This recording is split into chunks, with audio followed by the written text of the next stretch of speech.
Now we begin with Module 33, Measuring Memory. Partial memories. Have you ever had that issue or that instance where someone asks you a question and you say, "Ah, man, if you hadn't asked me, I would have been able to tell you"? Well, that's an example of a partial memory. So tip of the tongue, first and foremost, is a feeling that a memory is available but not quite retrievable. I hate it when somebody asks me, "Well, who sings this song?" And I know the answer, but right then, I cannot remember to save my life. Well, that's an example of tip of the tongue. Now, feeling of knowing, you see this in game show contestants. It's a feeling that tells a person that they probably know the answer even before they're allowed to answer. You'll see their face light up, that they know the answer. That's an example of feeling of knowing. And then last is déjà vu. I feel like most of us probably know what déjà vu is, and if you don't, it's a feeling that you have already experienced a certain situation. These are examples of partial memories. Now, what is recall? This is when we supply or reproduce memorized information with a minimum of external cues.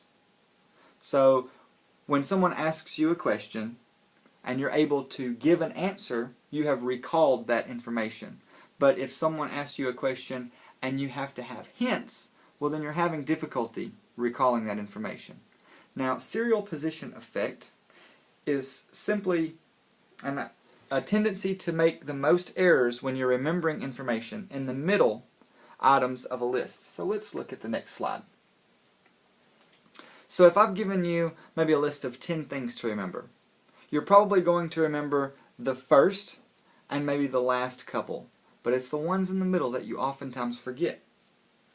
And so the reason for that is because the last items are still fresh, and the first item was, well, we didn't have any, we had cleared our mind and we were ready to remember. So we remembered that first one, and of course the last items that were given were the most recent. Now, recognition is simply to correctly identify previously learned material. So when you're given a test, if it's a short-term, if it is a short answer or maybe an essay, you're having to recall that information.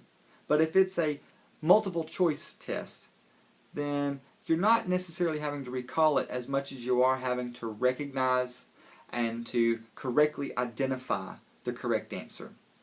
Now, distractors are false items that are included with the correct item. So on a multiple choice test, for instance, 3 of the 4 choices are going to be distractors, and 1 is going to be the correct answer. And a false positive is a false sense of recognition. So when you recognize the wrong answer, well, you've just had a false positive. Or when you think that you've selected an answer and it's incorrect, that's a false positive.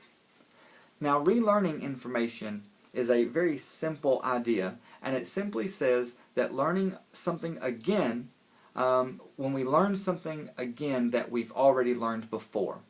So I haven't had math, let's say algebra, or haven't had to use algebra in several years. So I'm probably a bit rusty with my algebra skill, okay? But if I were to go and take a class in algebra, it would take me less time to learn it again than it did the first time. And that's what a saving score is. It's simply the amount of time that you save when learning a second time around.